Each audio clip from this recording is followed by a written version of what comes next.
romanticismo en Premios Tu Mundo va a correr a cargo nada más y nada menos que del gallito feliz, el consentido. Cristian, ¿cómo estás?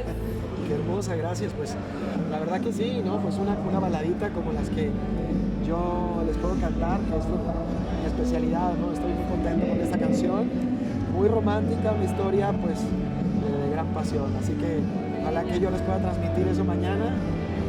Una sonrisa tremenda, así como la tuya, tan linda. Ay, el romántico. Vamos a ver si las podemos enamorar mañana.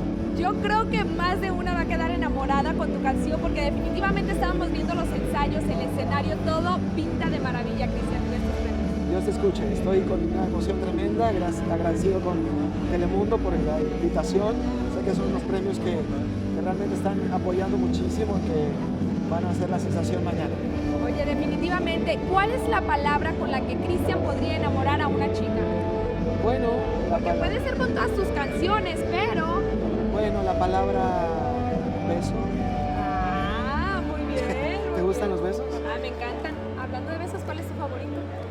El beso, los besos famosos. Bueno, a mí me gusta el beso de Madonna con Britney Spears. ¿Y darlos? No, sí, darlos. ¿Cuál? ¿El de piquito, el francés? ¿Tú los vendes o qué haces? ¿Los rentas? ¿Los vendes? Depende.